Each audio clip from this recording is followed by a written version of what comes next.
Welcome back to another basketball edition of Fox on West Virginia Mountaineers Sports. And I told you I was moving in my last episode, so a little bit different of a setup. Please don't be distracted by the moving boxes in my background. But we are going to talk about the Mountaineers on the hard court during the month of February, now that the calendar month of February basketball has concluded with last night's victory over the TCU Horned Frogs, and in the best game that West Virginia's played, I feel like, during the month of February. Just an average 4-4 mediocre record, I guess you could say, put it that way, whenever you are average. 17-11, 8-9 in conference play, which is good for tied for 7th in the Big 12 standings as of today, February 26th.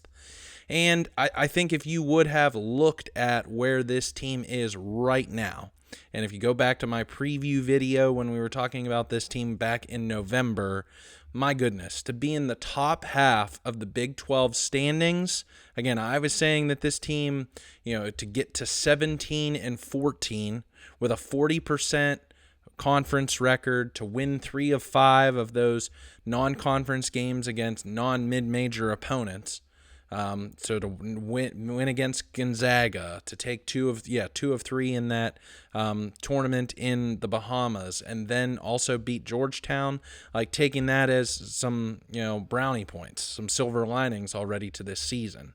So where I want to say, I want to recap the entire big month and give you a whole bunch of takeaways, but just kind of, we'll put that in a pin for right now. So 4-4 in the month of February, winning at Cincinnati back on February 2nd, losing really a tough pill to swallow on the road at TCU February 5th, losing 65-60.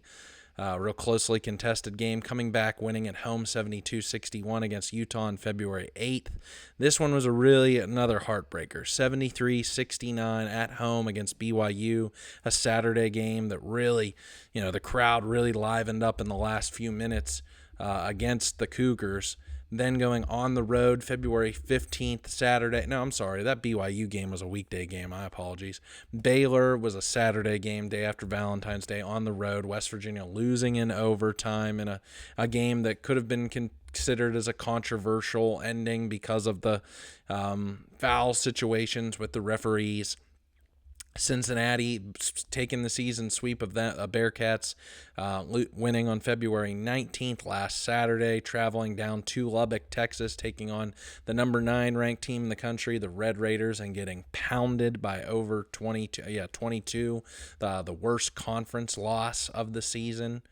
And then bouncing back, coming back home in a game that I don't know if you would necessarily call it a must-win, but really, really, really helped the consideration for a team that is right on the bubble, and a TCU team that's not going to be making the NCAA tournament, so cannot lose to them. So that's it in a nutshell. Here are my takeaways that I would say from this month of February. For one, first and foremost, I didn't know that this year's team was the 2005-2006 John Beilein-led Mountaineers, the way that it is so dependent upon the 3-ball. West Virginia is now up to, for the season, attempting 26.5 3-point shots per game. That's just 2.5 fewer on average than that historic Kevin Pittsnoggle, Mike Gansey-led Elite 8 team that we know lost to Louisville to go to the chance to the Final Four. And in that month of February, in all but one game, when West Virginia exceeded its per-game 3-point shooting field goal percentage, which is still just at 32.7 as a team, it won. When it didn't, the Mountaineers lost. So see that complaint on social media every time a game's going on, just freaking hit shots. Yeah, sometimes you just want to throw your remote at the TV screen, just when it just clank or goes down 3/4 of the way and rims out. The one game exception when West Virginia was right at its field goal 3-point field goal percentage was at home versus BYU, which we all know came down to the final minute, one possession here or there, could have won that game. The impact of the increased 3-point attempts has an impact on foul discrepancy. We saw this in the first half last Saturday against Texas Tech, which was still a closely contested game at halftime. What was a 3-point Texas Tech lead that they really came on strong in the last 7 minutes, West Virginia, I think, attempted 16 threes in the first half. 16 threes. And by way of doing that, even though there has been some bad officiating, also elsewhere in the Big 12 conference, really just putting on a show of poor officiating this year in this wonderful conference, by West Virginia opting for long distance Jays versus driving the lane and taking contact, that's keeping West Virginia from having the opportunity at getting opponents into foul trouble and make shots from the free throw line. Now, the counterpoint to that is, there's some guys on this team at the guard position driving the lane, they get packed. We've seen that happen a lot to Javon Small this season, KJ Tenner. Whenever Sincere Harris decides to drive the lane, which he's still maybe the most effective of all of them, just the way is his leaping ability. I don't want to hold anything against Javon Small, but we saw that really come to life in that TCU contest, that when Sincere Harris changing his mentality of opting for jump shots, but instead driving to the rack, he's electric. What an athlete. But that's what I mean to say from that Texas Tech game is by opting for those 3-point shots, and then on the opposite end of the floor, West Virginia caught, ticky-tack fouls here and there, a lot of reach-ins. I'm going to talk about that separately. That's why we're seeing these discrepancies. Is other teams are deciding to, pound the ball inside, work against Amani Hansberry, work against Eduardo Andre, charge the lane, attack and slash, and then that gets West Virginia into foul trouble. So whereas there is, again, you can be an analyst, Captain Hindsight on officiating all game, every day if you want to, if that's your shtick, if that's how you want to feel. But just analyzing the pure reason as to why there's discrepancies, that's why. It's just the strategy of West Virginia's offense. So it's really high risk, high reward in that kind of regard, because if you capitalize, high reward, 3-point shots, that's how Golden State Warriors won so many titles during the 2010s. If you can hit the three in today's game, like we saw that how many times, like with Villanova in the NCAA tournament, or Kentucky or Kansas, when Kentucky played West Virginia in Morgantown a couple of seasons ago, or all of those years with the Bill Self-led Kansas Jayhawks of the 2010s into the early 2020s against West Virginia, it's deadly. But the high risk being, if you're opting for those jump shots, you're not drawing fouls on opponents, you're not getting to the free throw line and cashing in on easy buckets. So that is just a difference in this offense that, again, that's why West Virginia has the record that it has, is that's how it's evolved throughout this conference season of being 8-9. When you hit, and when you don't, it doesn't work well. It doesn't work out that well. So what West Virginia, and why I feel like this offensive change has to do because of the lack of the front court depth. West Virginia, for the month, we were seeing, if you looked at the box scores for the month of February, was only playing about 8 guys. Banged up was KJ Tenner, and at this point in time, really your forwards being, I know if you consider Jonathan Powell a forward, but you got Eduardo Andre as a big-bodied guy and Amani Hansberry. That's about as deep as West Virginia goes. So they can't get into foul trouble. And if they're going to use up those fouls on the defensive side of the ball to neutralize the threat in the front court of the opposing team, then that's what they're going to do offensively, is trying to win by the 3-point shot. And really, I feel like it's come down to about 3 players of how it's turned out here in February. It's Armani Hansberry, it's Joe Yesufu, and Jonathan Powell. And those are the 3 guys outside of Javon Small who West Virginia has to get going if it's going to have a chance to win against good opponents. So, take that game against TCU at the beginning of the month on the road. Hansberry, Yesufu, and Powell combined for 5 of 23 from the floor, 4 of 18 from 3, with just 16 points combined between the two of them. That's not good enough. That's not going to beat good teams. So when those 3 guys, if they all collectively it doesn't matter. Don't do well. It doesn't matter what Javon Small does on the night. And we talked about at the end of January how the blueprint was found by these Big 12 coaches to neutralize Small to your best of ability. Don't let him drive the lane. Don't let him get any sort of open looks. Double team him if necessary. Clog on switches for him to dribble out of or try and pass over or through. Just neutralize him to the best of your ability. Make West Virginia beat you with those three other guys. And when they hit shots, that is the way they can do it. But Powell has cold streaks. Yesufu is, I really do think, is the hottest cold player, hot or cold player that I can think of in a very long time for West Virginia. It can be so good or just can be so bad at the same time. And then Hansberry, it seems as if that injury that he had, I think there at the end of December, finally kind of getting over that through January, and he's coming on strong. I want to talk about him later. I'm also really glad to see Javon Small have a nice bounce back game last night against TCU at home after perhaps his worst performance in a Mountaineer uniform at Texas Tech last Saturday.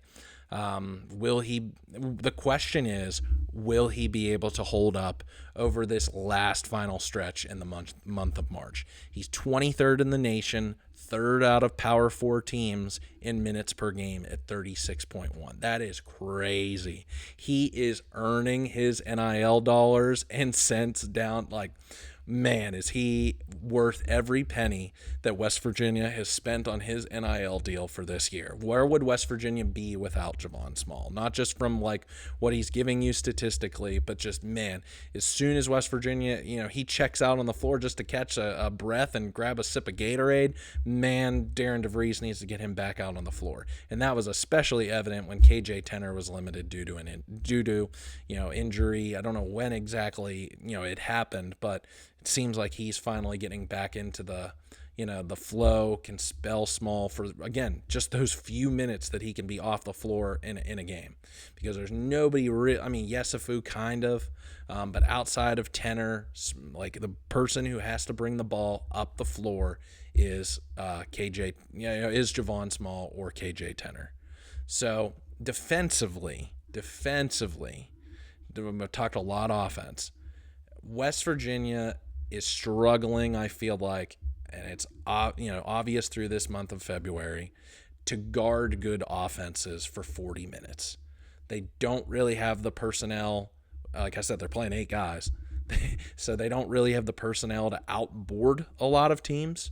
But I really do like their team defense when they don't have those dumb reach-in fouls like I talked about. That, Sincere Harris can sometimes, if he plays a little too aggressively, tries to beat offenders over the top on pick and rolls, that he just sometimes just gets a little too cute with the hands and he gets called for it. Or Javon Small picked up 2 first-half fouls, really cost West Virginia some pivotal minutes to take a lead, because at that point in time they had a sizable lead. Texas Tech was really sleepwalking through the first 15 minutes of that game, and with Small on the bench because of those fouls, he was held in check, scoring for the day. Didn't shoot well also in that performance. I don't want to really beat this point down on Javon Small, but you get what I'm saying is, once teams, or if they're able to turn it on West Virginia offensively, West Virginia has to match that defensively, and it's just been a little too inconsistent for me, especially against comparable opponents. So BYU, Baylor. Now it's close. It's very close. Those games both came down to final possessions. So they have that ability. I just hope that they can, have they not burned all the gas in the tank at this point in time, to get to a position where they walk into the Big 12 tournament and then if they are privileged enough to get to an NCAA bid, that they are walking into that, they can guard for 40 minutes. And if they can do so, hold opponents into long possessions, which they have tended to do this season, and then not give second chances on missed shots to opponents, they're deadly. Now, what I really, really hope is that West Virginia can pick up three-quarter court pressure. I think that that's something that DeVries has wanted to do. I can think back, go back to that Iowa State game, and I'm telling you, Toby Akani up at the top near half court, Sincere Harris or Javon Small. Like, how are you, especially if a game's played in Morgantown, how are you getting by that? That's like walking into the lion's den.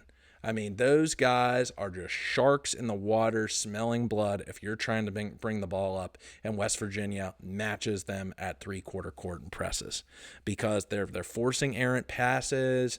If those either lead to, passes out of bounds or steals, just throwing the ball to the other opponent to West Virginia.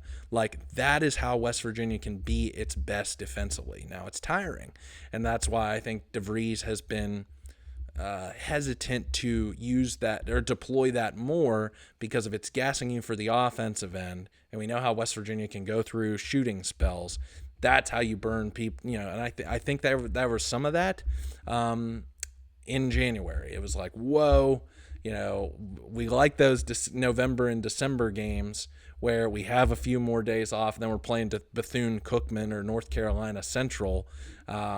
And then we got into the dog days of January of a Saturday weekday game of Tuesday, Wednesday.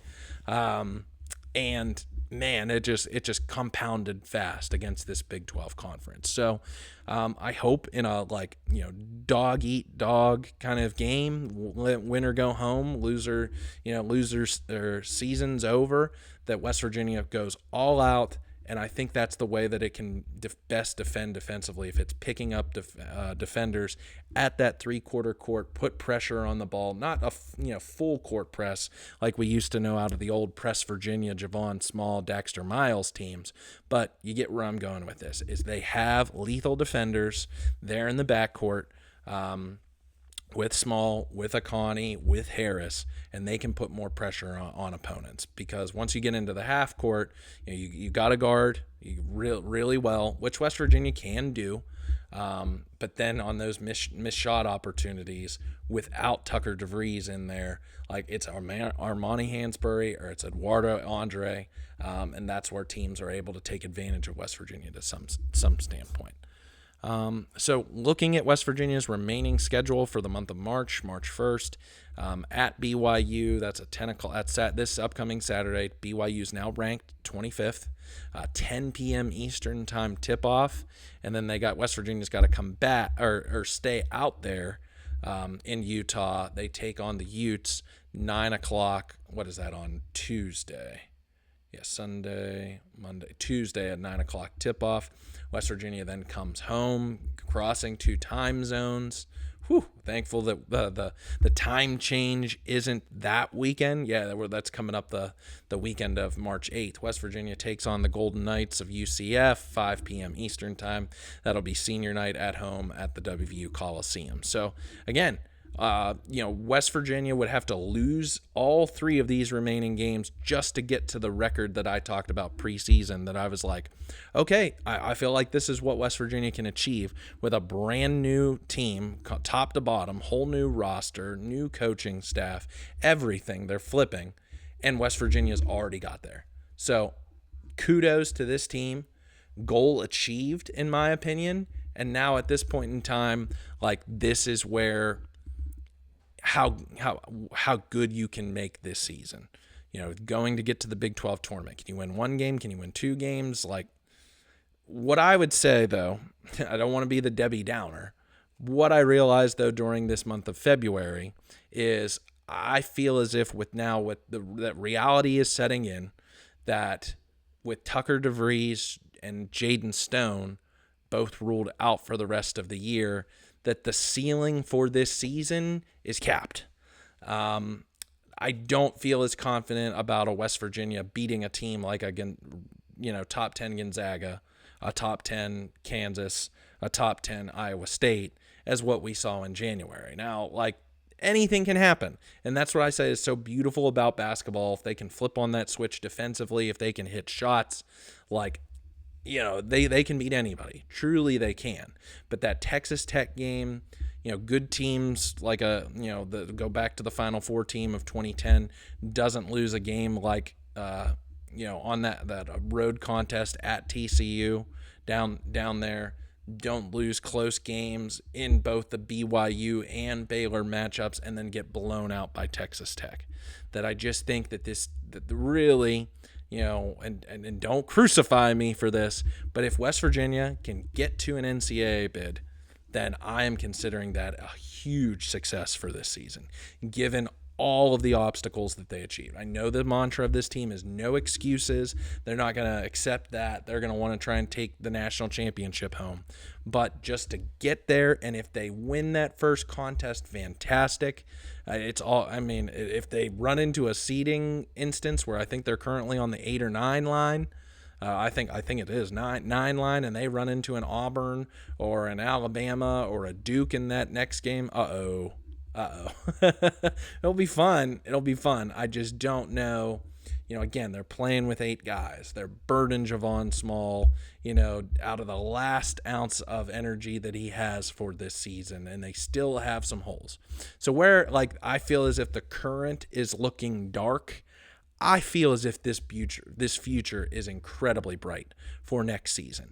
Amani Hansberry, over the last 6 games, saw this tweeted out earlier by Fran Fraschilla. You demand, Fran.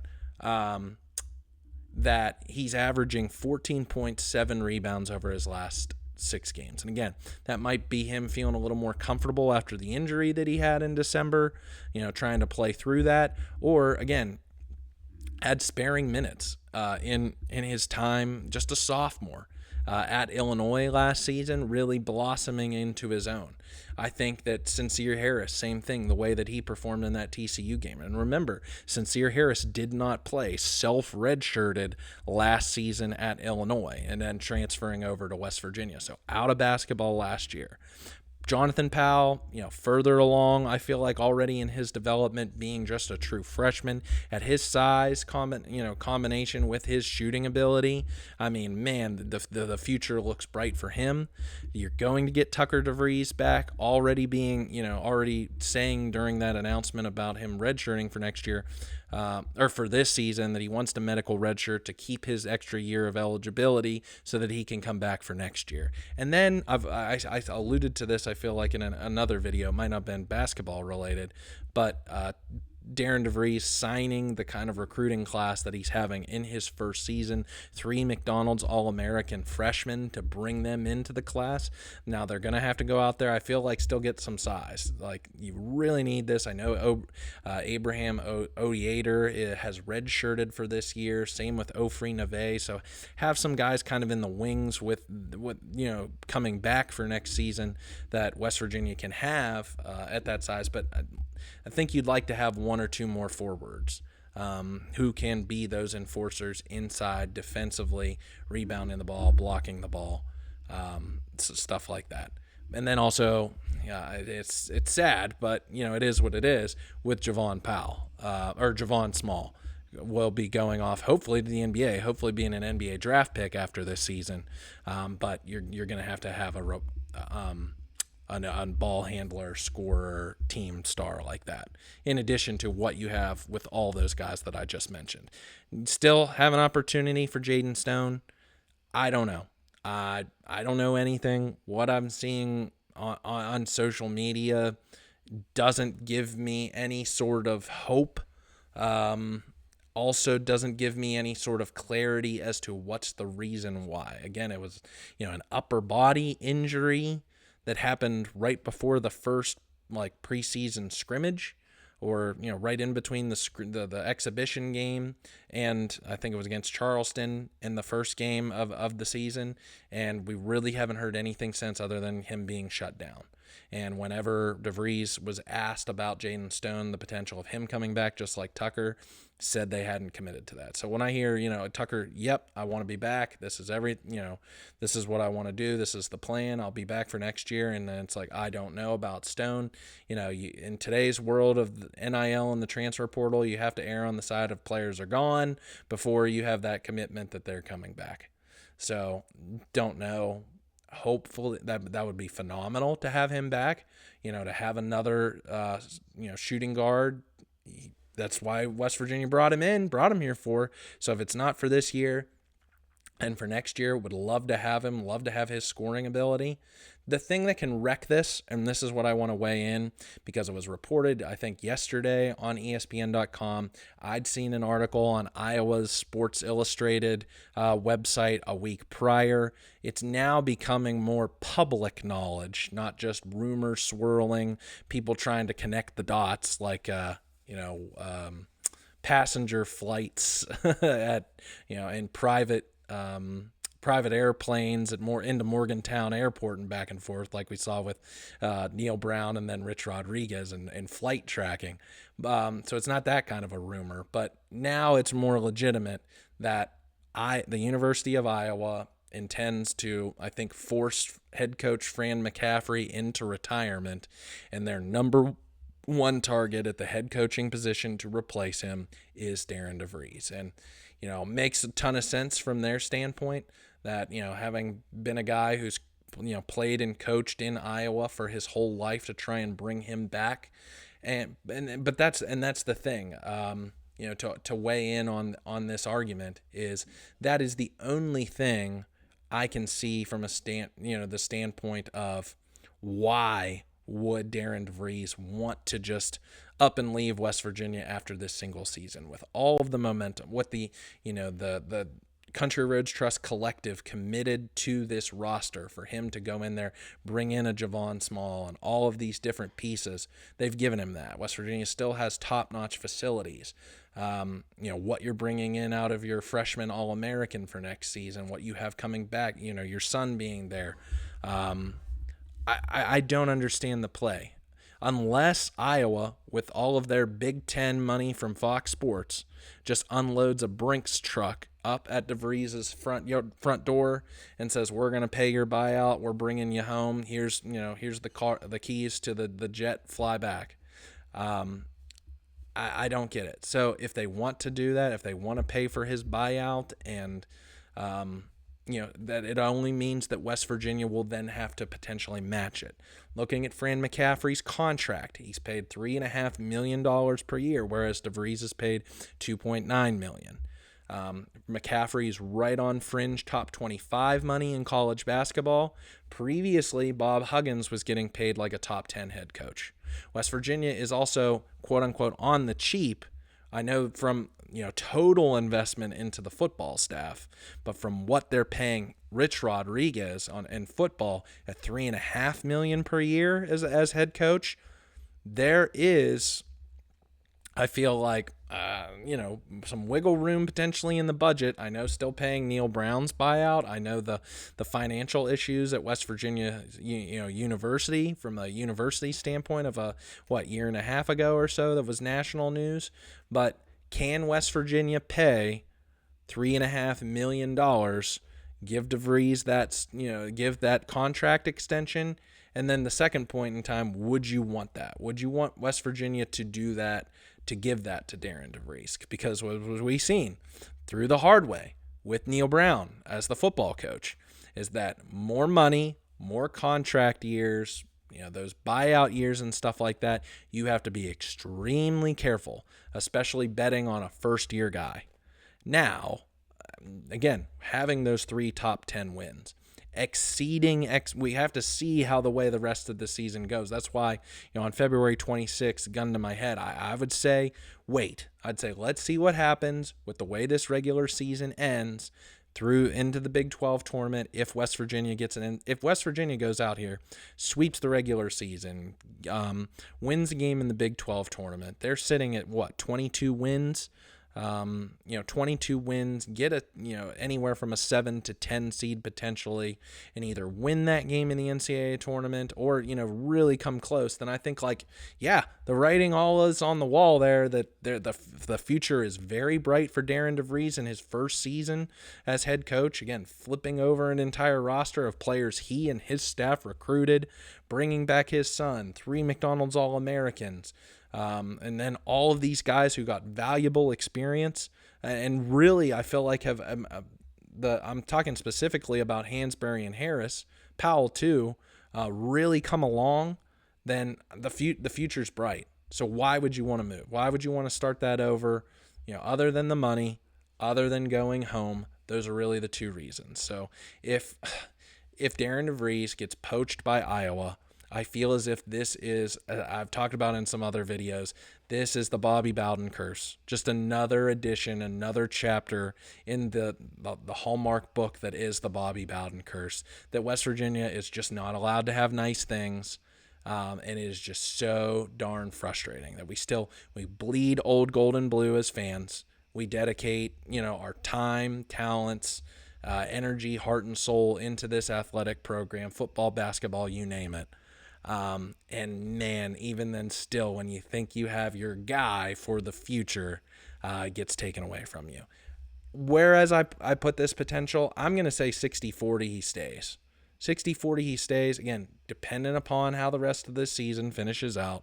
And then whether West Virginia, again, also if Iowa actually makes that move and either fires or forces out McCaffrey, if they come after DeVries, try and make that buyout attempt, or do they try and pass on him for, I guess the second name on the list is Drake's Ben McCollum, who I think is in his first year replacing DeVries at Drake in state there in Iowa.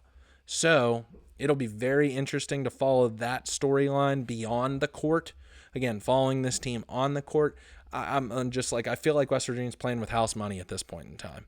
That like every win, I want to see this team get to an NCAA tournament. And if they win just 2 out of the 3, beat Utah, beat UCF, lose to BYU on the road, that's 19 wins. I think it'll all come down to then the Big 10 or the Big 12 tournament.